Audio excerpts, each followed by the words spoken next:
안녕하십니까. 만나서 반갑습니다. 이렇게 아름다운 바이블 칼리지에서 우리 목자님들과 함께 아름다운 히브리서 11장 말씀을 이렇게 듣고 또 공부하게 하셔서 감사합니다. 정말 히브리서 11장 말씀을 통해서 우리가 하나님을 기쁘시게 하는 믿음, 또 선진들의 믿음을 배울 수 있기를 간절히 기도합니다. 요절 말씀 히브리서 11장 6절 말씀을 같이 읽고 시작하겠습니다. 시작. 믿음이 없이는 기쁘시게 하지 못하나니 하나님께 나아가는 자는 반드시 그가 계신 것과 또한 그가 자기를 찾는 자들에게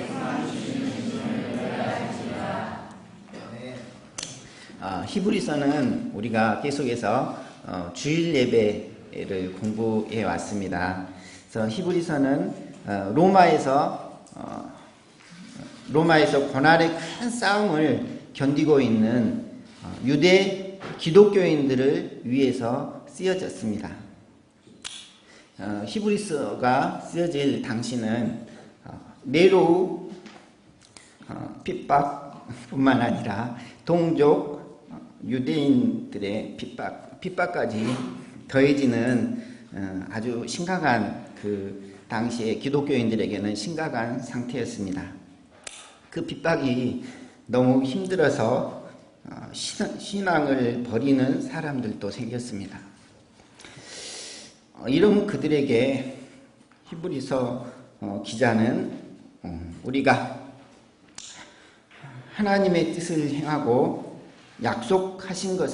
하나님께서 약속하신 것을 받기 위해서는 믿음으로 끝까지 참고 인내해야 한다고 권면하고 있습니다. 그리고 믿음의 선배들의 예를 보여주면서 생생하게 보여주면서 우리가 힘을 내어서 믿음의 선배들처럼 믿음의 경주를 해야 한다고 권면하고 있습니다. 우리가 지금 볼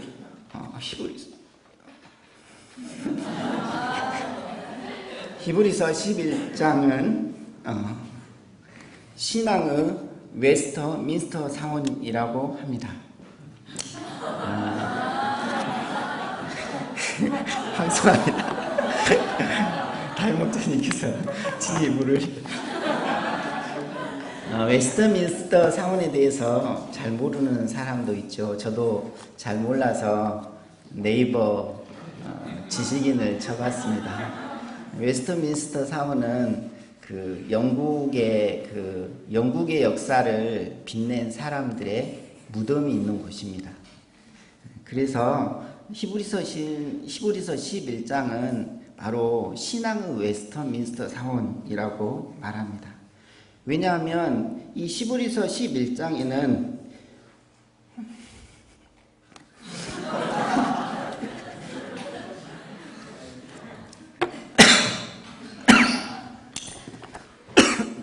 믿음의 영웅들이 이곳에 보존되어 있기 때문입니다.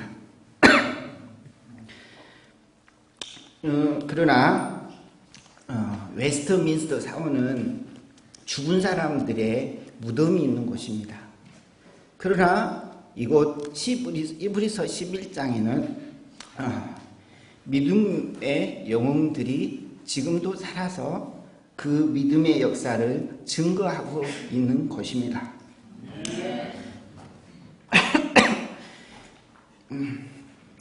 그러면 여기에 나타난 사람들은 세상에서 어떤 명성을 유명하게 떨쳤거나 아주 위대한 업적을 쌓은 사람들이 아닙니다. 오로지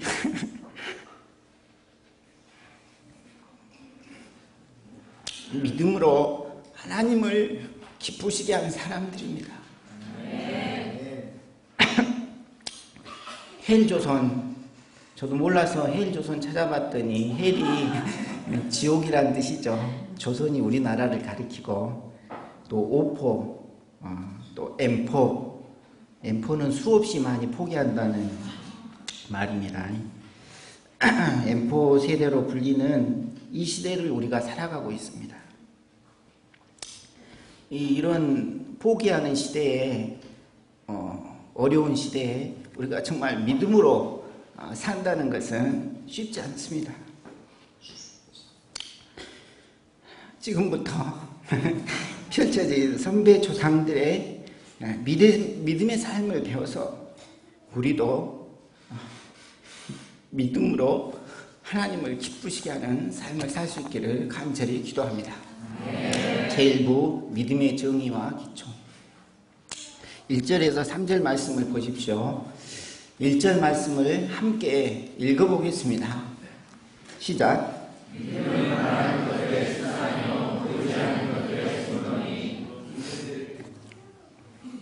첫째, 믿음은 바라는 것들의 실상입니다. 믿음은 바라는 것에서부터 시작됩니다. 어제 수능을 본 우리 서아브람 또 다른 수능 본 사람들은 수능 대박이 나기를 얼마나 간절히 바라겠습니까? 고2에 수능을 봤는데 고3까지 안 가고 이번에 꼭 합격하기를 원할 것입니다. 졸업을 앞둔 우리 손열 목자님도 안정된 직장에 얼마나 들어가기를 원하겠습니까? 보나마나합니다. 싱글 형제 자매님들 얼굴만 봐도 얼마나 아름다운 가정기회를 이루고 싶겠습니까? 그대로 되기를 원합니다. 사람들이 바라는 것을 분석해 보면, 그러나 사람들이 바라는 것을 분석해 보면 물질적이고 현세적인 것입니다. 그러나 성경에서는 우리가 진정으로 바라봐야 할 것이 무엇인가 말하고 있습니다. 로마서 8장 24절에서 보이는 소망이 아니니 보는 것을 누가 바라리요? 하나님은 우리가 보이지 않는 것, 보이지 않는 영적인 것, 영원한 것들을 바라보기를 원하십니다. 그것이 참되고 귀하기 때문입니다. 본문을 정확하게 보면 바라는 것들이라는 것은 우리가 바라는 것이 아니라 수동태로서 소망되어지는 것들이라는 뜻입니다.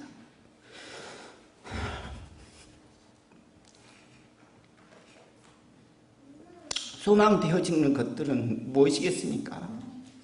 하나님께서 우리에게 진정으로 주기를 원하는 것들입니다. 우리가 잘 살기를 원하죠. 그러지만 이것만이 전부는 아닙니다. 하나님은 우리가 영적인 눈을 떠서 진정으로 하나님의 나라를 바라보기를 원하십니다. 이것이 하나님이 우리에게 진정 주기를 원하는 것입니다. 잠시 후에 살펴볼 아벨, 에녹, 노아, 믿음의 선배들이 하나님 안에서 바랐던 것들을 잘 들어보면 정말 하나님이 무엇을 원하는가 우리는 잘 알 수 있습니다. 그것이 정말 귀하기 때문입니다. 이처럼 믿음은 우리가 바라는 미래의 소망이 이루어질 것을 현재적으로 확신하는 상태입니다. 영어로 읽어보면 Faith is being sure of what we hope for. 우리가 바라는 것들을 확실히 믿는 상태, 계속해서 믿는 상태를 의미합니다. 한번 믿고 포기하는 것이 아니라 끝까지 믿는 상태를 말하는 것입니다. 허상이나 몽상이나 환상이 아니라 실상으로서 나타날 것을 계속해서 믿는 상태를 말합니다. 수양회 때 한 번 은혜 받았다고, 주일 예배 때 한 번 은혜 받았다고 그때만 믿는 것이 아니라 지속적으로 끝까지 믿는 것을 말합니다. 믿음을 통해서 우리는 바라는 바를 실제적인 것으로 여길 수가 있습니다. 미래에 희망하는 바를 믿음이 있으면 현재적인 것으로 소유할 수가 있습니다. 그래서 얼마나 기쁘고 즐겁습니까? 그래서 믿음을 가리켜서 하나님의 보증 수표라고 합니다. 현재 우리에게 돈이 없지만 보증 수표를 가지고 있으면 언제든지 그것을 돈으로 가질 수가 있기 때문입니다. 믿음이 있으면 우리는 언제든지 현실화시킬 수 있다는 것입니다. 그러나 세상 사람들은 믿음을 그렇게 귀하게 여기지 않고 돈을 귀하게 여깁니다. 왜입니까? 돈이 확실하다고 생각하기 때문입니다. 이렇게 한번 대입해 보겠습니다. 돈은 바라는 것들의 실상이요, 보이지 않는 것들의 증거니, 사람들이 돈으로서 보증을 받느니라. 자세히 생각해 보십시오. 정말 맞는 것 같지 않습니까? 돈이 있으면 바라는 것들을 실상으로 얼마든지 교환할 수가 있습니다. 돈이 있으면 아직 보지 못한 미래를 빨리 현실로 끌어당길 수도 있습니다. 돈이 있으면 저 푸른 초원 위에 내가 희망하는 그림 같은 집도 지을 수 있습니다. 그러나 돈도 확실한 보증수표가 되지 못합니다. 돈의 가치는 얼마든지 달라질 수도 있고, 또 돈이 있다고 해서 모든 것을 다 가질 수는 없습니다. 갑자기 돈이 불에 탈 수도 있고, 갑자기 도둑놈이 돈을 가져갈 수도 있습니다. 부도가 나면 하루아침에 없어지는 것이 돈입니다. 돈도 그렇지만 세상 권력도, 인간의 의지도, 능력도, 건강도 확실하지 않습니다. 그렇게 건강하게 보이던 우리 선화 목자도 아파서 몇 달째 힘을 못 쓰고 있습니다. 그러고 보면 세상의 그 무엇도 우리의 보증수표는 되지 못한다고 생각이 듭니다. 그러나 잘 들어보십시오. 그러나 믿음은 그 기초가 하나님이기 때문에 달라지지, 상황에 따라서 달라지지 않습니다. 불에 타지도 않습니다. 도둑이 훔쳐갈 수도 없습니다. 믿음은 하나님께서 당신을 믿는 자에게 주시는 일방적인 선물이기 때문에 우리가 그 믿음을 소유하고 있기만 하면 하나님의 나라의 모든 축복을 실상으로 받을 수 있습니다. 이것을 우리가 믿어야 되겠습니다. 둘째로, 믿음은 보이지 않는 것들의 증거입니다. 우리가 맨눈으로 보면 먼 곳이 잘 보이지 않습니다. 그러나 망원경으로 보면 빨리 아름다운 섬이 보이고 배가 보이고 별의별 신기한 것들이 다 보입니다. 바로 눈앞에 있는 것처럼 당장에 손에 잡힐 듯 다 보입니다. 이와 같이 우리가 믿음이라는 망원경을 끼고 보면 멀리 보이는 막연한 비전을 아주 가까이 볼 수 있습니다. 또 그 바라보는 것이 내 앞에 있는 것처럼 살아갈 수 있습니다. 과거 믿음이 없을 때는 정말 성경이 시대에 뒤떨어지는 수면제 역할을 하는 책으로 보였습니다. 그러나 믿음으로 거듭나서 영적인 눈을 뜨게 되었을 때에는 성경은 구원의 지혜를 주는 엄청난 보화가 담긴 하나님의 말씀임을 깨닫게 됩니다. 이처럼 믿음은 보이지 않는 영적 세계를 보게 해줍니다. 믿음이란 신비스럽고 비밀스럽습니다. 믿지 않는 형제 자매님들 있습니다. 이 신비스러운 믿음의 비밀을 깨달으면 좋겠습니다. 이 믿음의 세계는 인간의 이성이나 지혜로 알 수 없고 오직 믿음으로만 알 수 있습니다. 2절을 보십시오. 자, 함께 읽어보겠습니다. 시작. 이로써 증거를 얻었느니라. 선진들은 믿음으로 산 믿음의 조상들을 의미하고 증거는 영어로 보면 커맨드 포로서 인정과 칭찬을 의미합니다. 선진들은 이로써 바로 믿음으로써 인정과 칭찬을 받았다는 것입니다.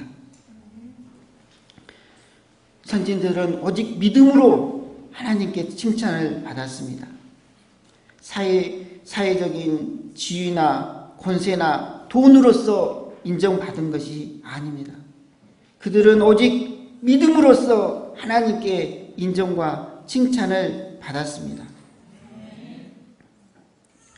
여기에 있는 우리도 이 말씀처럼 하나님께 오직 믿음으로써 인정과 칭찬을 받아야겠습니다. 그러면 그 믿음은 어디서 출발합니까? 3절을 보십시오. 함께 읽어보겠습니다. 시작. 믿음으로 모든 세계가 하나님의 말씀으로 지어진 줄을 우리가 아나니 보이는 것은 나타난 것으로 말미암아 된 것이 아니니라. 이 말씀은 철학적으로 쓰여졌습니다. 그렇지만 창세기 1장 1절 태초에 하나님이 천지를 창조하시니라는 말씀과 같은 말씀입니다. 이 말씀은 우리의 믿음의 기초가 무엇인가 말해주고 있습니다. 우리의 믿음은 근본적으로 모든 세계가 하나님의 한 말씀 한 말씀으로 이루어졌다는 것을 믿는 것으로부터 시작됩니다. 사람들은 눈에 보이는 것만 믿습니다. 눈에 보이지 않고 논리적으로 설명되지 않고 경험되지 않는 것은 결코 믿으려고 하지 않습니다. 그러나 성경에서는 분명하게 이 보이는 것은 나타난 것으로 말미암아 된 것이 아니라고 말하고 있습니다. 그러면 우리가 눈을 들어서 세상을 한번 바라봐야겠습니다. 최근에 우리 산부에 탄생한 아기들을 보십시오. 처음에는 잠만 자다가 어느 순간인가는 눈도 맞추고 나중에는 사람을 알아보고 낯을 가립니다. 낯을 가리고 다른 사람이 안으려고 하면 울기도 합니다. 참으로 신기합니다. 생명이 잉태되고 수정란이 분화되고 발달하여서 비로소 숨을 쉬는 온전한 생명체가 탄생하고 성장하고 발육하는 과정을 살펴보면 하나님의 놀라운 창조 주권을 영접할 수 있습니다. 이 작은 아이들을 우리 부모님들이 일일이 만들었습니까? 코는 오또가게, 눈은 왕과무처럼, 귀는 큼지막하게 이렇게 만들었습니까? 아닙니다. 내가 만들지 않았는데 생각지도 않은 두꺼비 같은 아들이 갑자기 눈앞에 태어난 것입니다.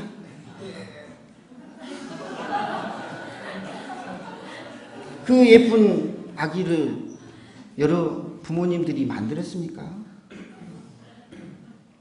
그러면 누가 만들었습니까? 그분이 하나님이십니다. 어떻게 하나님께서 그 예쁜 아이들을 만든 줄 아십니까? 다임 목자님이 저에게 설명해 주셨습니다. 그것은 그 세포 속에 유전자 정보 때문이라고 합니다. 하나님은 작은 세포 속에 그 복잡한 유전자 정보를 새겨 넣어서 그 유전자 정보가 세포를 분화시켜서 그 귀엽고 예쁘고 깜찍한 아기들을 만들었다는 것입니다. 하나님이 태초에 그 사람을 만들 때 과학이 그렇게 있었습니까? 근데 하나님은 그 놀라운 그 유전자 정보를 그 태초에 세포 속에 넣어서 이렇게 사람이 되도록 하였다는 것입니다. 놀랍지 않습니까? 지금도 아무리 과학자들도 그 이름 못할 것입니다. 자세히 살펴보십시오. 하나님의 이 자연 만물에 하나님의 놀라운 능력과 신성이 깃들어 있는 것을 우리는 볼 수 있습니다. 그래서 어느 누구도 하나님이 살아계시지 않다고 말할 수 없습니다. 자연 만물을 자세히 살펴보십시오. 그러면 하나님이 분명히 살아계시다는 것을 우리는 알 수 있습니다. 우리가 쳐다보는 산과 강과 바다와 나무와 풀과 꽃이 얼마나 아름답습니까? 이 담양의 메타 세카이오 가로수길이 얼마나 유명합니까? 거기에 가면 자꾸 셀카를 찍고 싶습니다. 그러면 이 아름다운 나무를 누가 만들었겠습니까? 하나님이십니다. 인류가 만들어낸 그 어떤 건축물도 이 자연에 비교할 수가 없습니다. 히브리서 11장 3절을 다시 한번 읽어보겠습니다. 시작. 믿음으로 모든 세계가 하나님의 말씀으로 지어진 줄을 우리가 아나니 보이는 것은 나타난 것으로 말미암아 된 것이 아니니라. 아멘.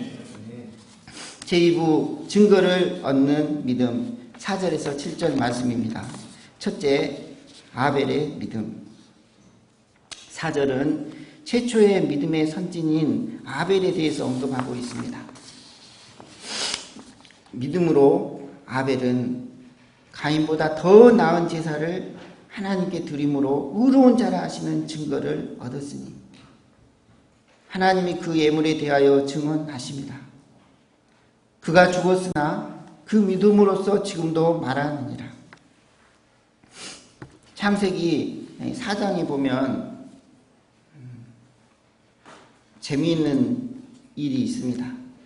가인과 아벨이 하나님께 제사를 드리는 장면이 나옵니다. 이때 하나님께서 아벨과 그 제사는 연락하셨는데 가인과 그 제사는 연락하지 않았습니다. 하나님께서 왜 아벨과 그 제사만 연락하시고 왜 가인과 그 제사는 연락하지 않으셨을까요? 아벨의 제사는 피의 제사고 가인의 제사는 곡식을 드린 제사였기 때문일까요? 레위기에 보면 곡식을 드리는 소제도 있는 것을 보면 제물 자체에 문제가 있는 것이 아닙니다. 히브리서 저자는 아벨이 믿음으로 드렸기 때문에 하나님께서 받으셨다고 말하고 있습니다. 제사는 아담의 범죄 이후 하나님과 바른 관계성을 회복할 수 있도록 하나님께서 마련해 놓은 제도입니다. 지금 이 시대의 예배와 같습니다. 지금 여기에 드리는 예배와 같습니다. 죄 많은 인간이 하나님과 바른 관계성을 맺으려고 하면 진실되게 죄를 고백하고 회개하는 심정으로 나아가야 합니다. 하나님을 경외하는 마음으로 심령이 가난하고 겸비한 자세로 나가야 합니다. 하나님께서 베푸신 은혜를 기억하고 정말 감사하는 마음으로 나가야 합니다. 하나님이 받으시는 제사는 상하고 통회하는 심정입니다. 아벨은 하나님의 긍휼만 의지하고 다만 믿음으로 나갔습니다. 하나님은 그가 믿음으로 드린 제사를 받으시고 그를 의로운 자라고 인정해 주셨습니다. 그러나 가인은 죄를 행했지 않고 자기 의를 내세우며 교만한 자세로 하나님께 제사를 드렸습니다. 하나님은 이런 그의 제사를 도저히 연락할 수 없었습니다.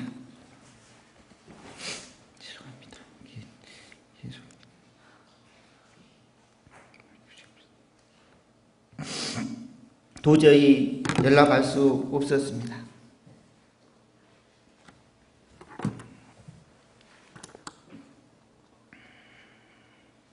우리는 주일 예배를 드릴 때 지금 이 가을 소양에 참석하여 예배를 드리면서 우리는 하나님과 바른 관계성을 맺어야 합니다. 이 하나님과 바른 관계성을 맺으려면 우리는 어떤 마음으로 하나님께 나아가야겠습니까? 그 딱딱한 마음으로 어디 한번 보자 하는 마음으로 교만한 마음으로 하나님께 나아가야겠습니까? 아벨처럼 신령과 진정으로 하나님께 예배를 드리고자 하는 간절한 마음으로 나아가야겠습니까? 우리의 마음을 돌아봐야겠습니다. 우리가 아벨처럼 겸손하게 예배를 드리고자 해야겠습니다. 그런데 하나님께서 아벨과 그 제사를 연락하시자. 그리고 가인의 제사를 받지 않자. 가인은 열불이 났습니다. 시기심의 노예가 되어서 아벨을 들로 꼬셔서 아벨을 쳐 죽였습니다. 가인은 살인자가 되었습니다. 이처럼 우리가 예배를 잘못 드리면 이룰 수도 있습니다. 이곳에서 회개하지 않으면 우리도 살인자가 될 수 있다는 말이죠. 우리가 하나님 앞에 이 예배 시간에 자기를 돌아보고 하나님과 바른 관계성을 맺고자 해야겠습니다. 아벨은 믿음으로 살았지만 그 체온은 너무나 비참했습니다. 그러나 그는 죽었지만 그 믿음은 죽지 않았습니다. 그 믿음은 살아서 오늘날 우리에게 여전히 말하고 있습니다. 하나님은 믿음으로 나오는 자만을 받으신다는 것입니다.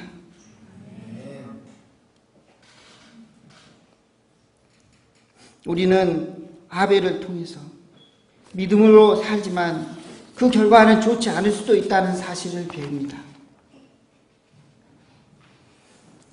사람들은 믿음으로 살면 축복받고 모든 것이 잘되고 해피엔딩으로 끝나야 된다고 생각합니다. 믿음으로 살았는데 결과가 좋지 않으면 하나님을 원망하고 신앙생활에 해이를 느끼기 쉽습니다. 그러나 이 땅에서 세상적인 결과가 중요한 것이 아니라 하나님께 인정을 받느냐 인정받지 못하는 자가 더 중요한 것입니다. 둘째, 에녹의 믿음. 5절에는 하나님을 기쁘시게 한 에녹의 믿음이 나옵니다.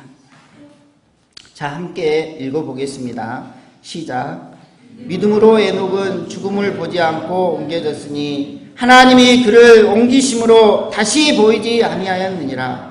그가 옮겨지기 전에 하나님을 기쁘시게 하는 자라는 증거를 받았느니라. 에녹의 이름은 에녹의 아들의 이름은 무드셀라인데, 이 무드셀라라는 이름은 그가 죽을 때 심판이 온다는 뜻입니다. 무드셀라는 969살까지 살았는데, 진짜 그가 죽을 때 그 손자 노아의 나이 600세 때 홍수 심판이 왔습니다. 에녹이 65세 때 무드셀라를 낳았는데, 그때까지는 아주 평범하게 살다가 무드셀라를 낳고 하나님 앞에 깊게 회개하고 신앙생활을 시작한 것 같습니다. 그때부터 그는 하나님을 만난 후 300년 동안 하나님과 동행했습니다. 에녹이 살던 시대는 노아의 홍수 이전의 시대로서 아주 불경건하고 부패가 만연하고 강포가 아주 충만한 시대였습니다. 창세기 저자는 에녹이 이런 시대에 하나님과 동행했다고 말하고 있습니다. 유다서 14절, 15절 말씀은 그가 거스리고 강팍한 시대에 경건한 생활을 하며 의를 전파하는 생활을 했다고 말하고 있습니다. 하나님과 동행한다는 것은 결코 쉬운 것이 아닙니다. 날마다 자기를 부인하고 자기 십자가를 지는 생활을 해야 합니다. 에녹은 하나님과 동행하기 위해서 많은 고난을 받아야 했습니다. 그는 세상에 살지만 세상의 법도대로 살지 않고자 하였고, 또 하나님의 법도대로 살고자 했습니다. 이것 때문에 부모, 친척, 친구들, 세상 사람들로부터 많은 핍박을 받았습니다. 그러나 그는 결코 세상 사람들과 타협하지 않고 하나님의 말씀을 쫓아서 살았습니다. 이로써 그는 하나님께 하나님을 기쁘시게 하는 자라 하는 증거를 받았습니다. 하나님은 그의 믿음의 생활을 심히 기뻐하시고 죽음의 고통을 면제시켜 주셨습니다. 하나님 나라로 바로 데려가셨습니다. 할렐루야. 아멘. 그러면 에녹이 이처럼 죄악된 시대에 타협하지 아니하고 하나님을 기쁘시게 할 수 있었던 비결이 무엇입니까? 다 같이 6절을 함께 읽어보겠습니다. 시작. 믿음이 없이는 하나님을 기쁘시게 하지 못하나니 하나님께 나아가는 자는 반드시 그가 계신 것과 또한 그가 자기를 찾는 자들에게 상 주시는 이심을 믿어야 할지니라. 여기서 우리는 하나님을 기쁘시게 하기 위해서 두 가지를 믿어야 한다는 사실을 배웁니다. 우리가 잘 배워야 되겠습니다. 첫째로 하나님은 반드시 그가 계신다는 사실을 우리가 믿어야 한다는 것입니다. 우리는 잘 믿어야 하는데 시험 성적이 잘 나오고 장학금도 척척 받고 양들이 많고 잘 자라주고 하는 일마다 술술 잘 풀리면 하나님을 잘 믿습니다. 잘 믿고 있잖아요, 저기. 그런데 건강이 좋지 않고 성적이 안 나오고 아르바이트도 잘리고 직장일도 잘 안 되고 양도 안 붙고 요에는 진짜 파리만 날리고 그러면 어쩝니까? 하나님 어디 있어? 진짜 하나님 어디 계시는 거야?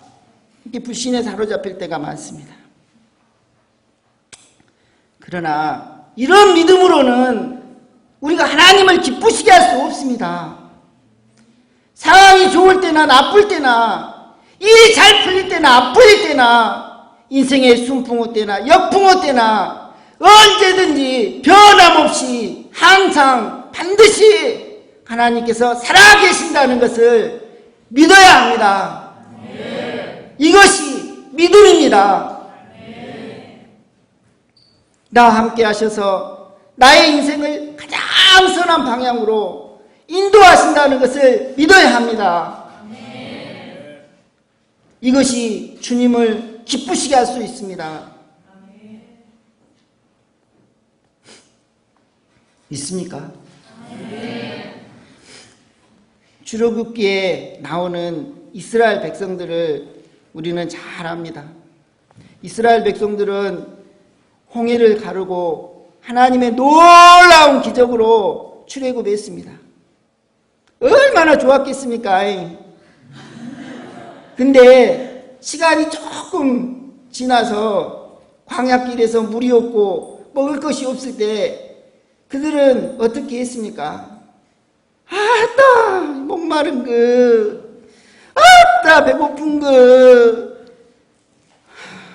하나님이 진짜 여기 살아계시면 우리가 이렇게 배고플 리가 있겠어? 하면서 모세를 죽일 듯이 원망했습니다. 이때 하나님은 진노하셨습니다.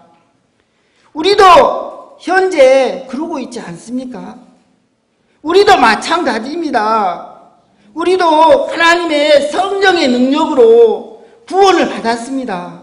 예수님의 십자가의 은혜로 구원을 받았습니다. 그런데 조금 힘들다고, 힘든 상황이 있다고 하나님 살아 계시는가? 원망하고 있지는 않습니까? 돌아봐야 되겠습니다. 그런 믿음으로는 하나님을 기쁘시게 할 수 없습니다. 어떤 상황 가운데서도 하나님이 살아계셔서 나를 지켜보시고 도와주신다는 믿음을 가질 때 그 믿음이 하나님을 기쁘시게 할 수 있습니다. 2차 대전 때 어느 유대인 포로 수용소 벽에 이런 글이 씌어져 있었다고 합니다. 절대절명의 위기의 순간에 쓴 글이겠죠. 햇빛이 구름에 가려 있어도 나는 태양이 존재함을 믿습니다. 하나님께서 비록 침묵하고 계실지라도 나는 하나님의 존재를 믿습니다. 라는 글이었습니다. 우리는 때로 구름 때문에 태양이 가려워질 때도 태양의 존재를 의심하지 않습니다. 마찬가지로 때로 우리 인생에 먹구름이 닥칠지라도 변함없이 하나님의 살아계심을 믿고 믿음으로 살아야겠습니다. 그리하면 언젠가는 반드시 우리 인생의 먹구름이 거치고 반드시 하나님의 은혜의 햇살이 비칠 때가 올 것을 믿습니다.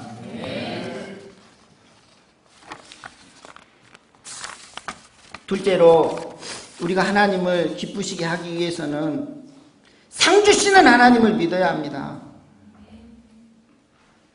상 주신다는 뜻은 영어로 리워드로서 보상해 준다는 것입니다.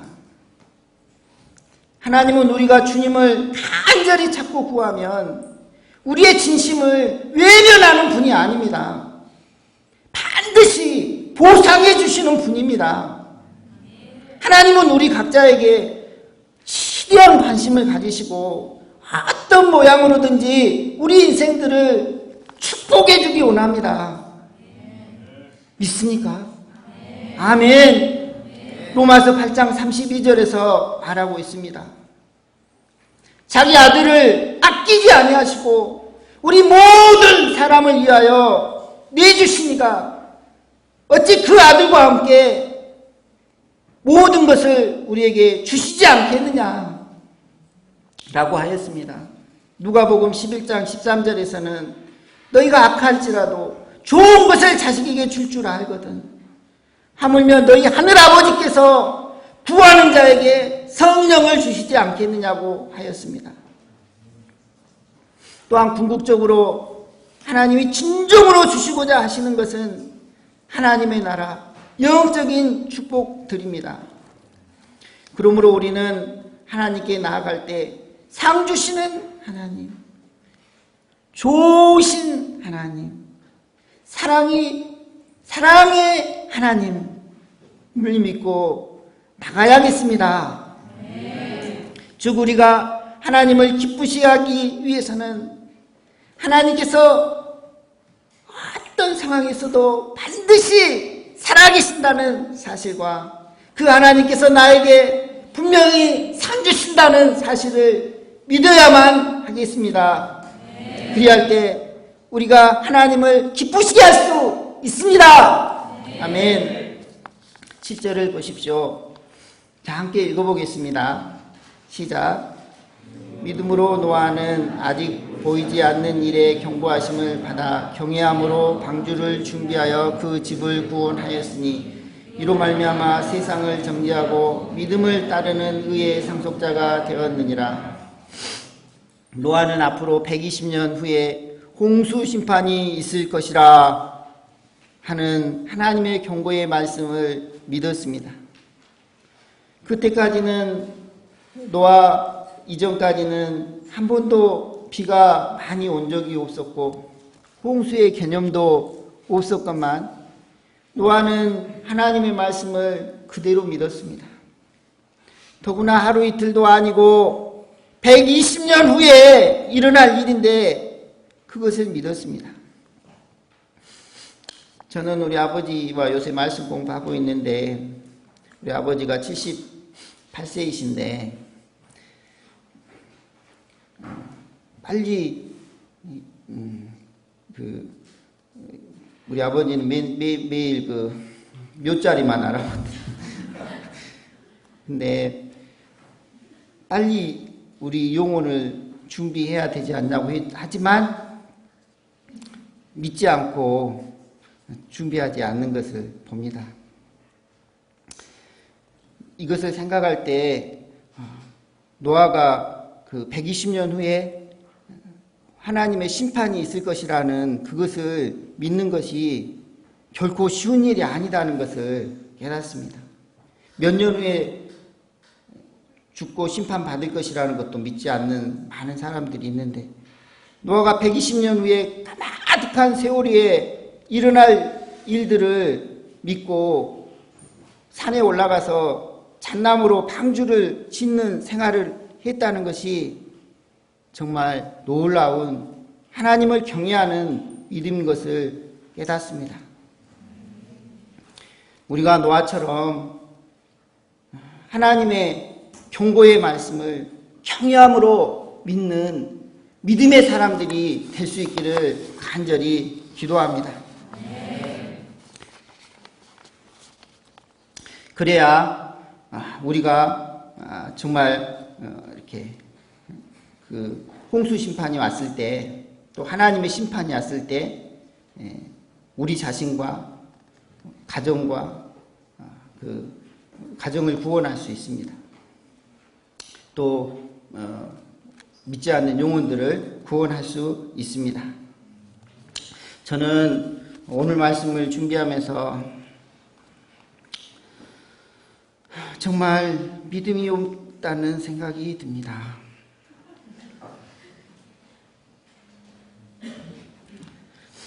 그런 사람을 저에게 말씀 감사로 세워주셔서 너무 고생을 했습니다.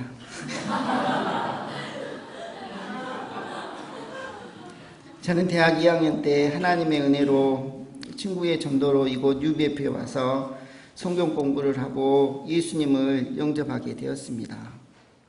성경 공부를 하고 예수님을 믿을 때 죄를 회개하고 죄사함을 받고 너무 기뻤습니다. 그 기쁨 가운데 학창 시절 제가 치대를 다녔는데 너무나 많은 학업이 있었지만 바쁘지만 새벽 기도를 감당하고 소감을 쓰고 캠퍼스에 복음을 전하는 삶을 살았습니다. 또 하나님의 은혜를 입어서 공중보건이 동안에는 풀타임처럼 무안에서 강주까지 매일 출퇴근하면서 하나님의 역사에 동참했습니다. 이때는 참 믿음이 좋았던 것 같습니다. 그때 하나님께서 그 믿음을 보시고 외모로나 지적으로나 믿음으로나 내면적으로나 어느 것 하나 빠지지 않는 우리 선아 목자님과 가정교회를 이루어 주셨습니다. 그리고 귀엽고 믿음직한 두 아들을 하나님께서 주셨습니다. 그리고 저는 가정을 이루고 직장을 잡아야 했습니다. 직장을 어디로 잡아야 할까 할 때 믿음으로 살고자 센터 가까운 곳에 직장을 잡고자 했습니다. 그러나 저는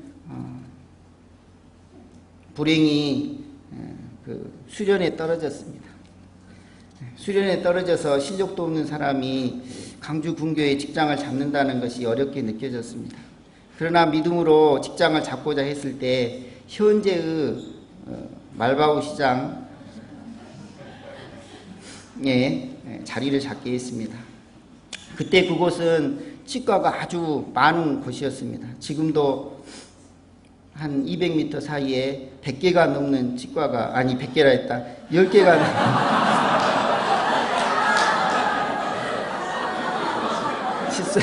10개가 넘는 치과가 있습니다. 쟁쟁한 선배들이 있는 곳입니다. 누구도 그곳에 신참이 가기를 꺼려하는 곳입니다. 그러나 하나님은 그곳으로 저를 인도하셨습니다.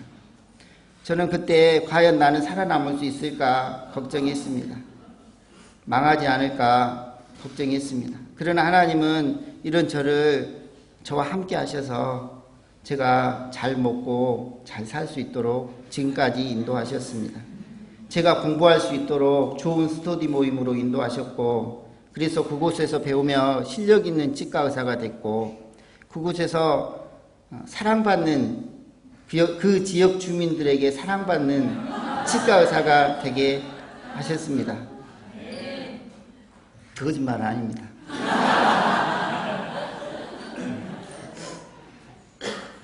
그런데 그런 은혜를 받은 자가 요즘은 믿음이 많이 약해져서 세상 사람들처럼 어떻게 하면 편하게 살아볼까?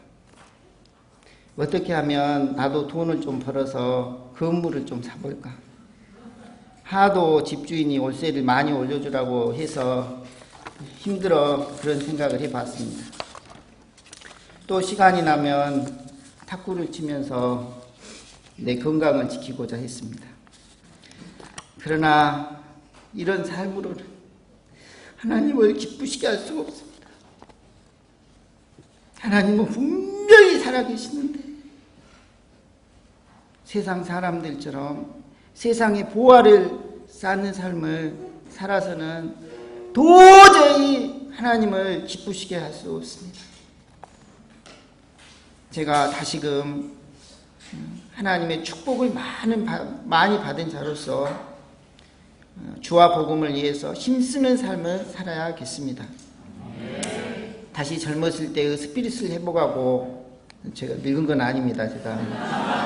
제가 20대 30대 때의 스피릿을 다시 회복하고 캠퍼스에 열정적으로 복음을 전하는 믿음의 하나님을 기쁘시게 하는 사람이 되어야겠습니다.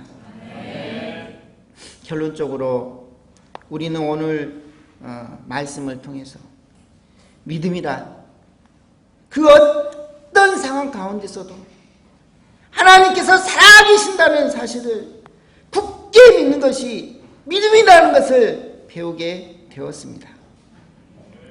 또 이 하나님의 말씀을 굳게 믿고 믿음으로 사는 자를 하나님께서는 반드시 상 주신다, 반드시 축복해 주신다는 사실도 배우게 되었습니다.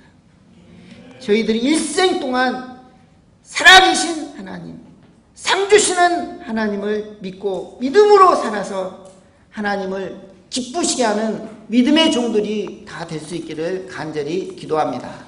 아멘. 히브리서 11장 6절 말씀을 읽고 기도하고 마치겠습니다. 시작. 믿음이 없이는 하나님을 기쁘시게 하지 못하나니 하나님께 나아가는 자는 반드시 그가 계신 것과 또한 그가 자기를 찾는 자들에게 상 주시는 이심을 믿어야 할지니라. 하나님 아버지 감사합니다. 하나님을 기쁘시게 하는 믿음은 우리가 어떤 상황 가운데서도 기쁠 때나 슬플 때나 어려울 때나 그 어떤 상황 가운데서도 하나님은 살아계시고 우리를 지켜보고 계시고 우리의 기도를 들으시고 우리의 신음을 아시는 그 하나님이신 것을 믿는 것이 하나님을 기쁘시게 하는 믿음인 것을 깨닫습니다. 우리 모두 어떤 상황 가운데서도 살아계시고 나와 함께 하시는 그 하나님을 꼭 믿어서 또 나에게 가장 좋은 것 주시고자 하시는 그 하나님을 꼭 믿어서 하나님을 기쁘시게 할 수 있기를 간절히 기도합니다.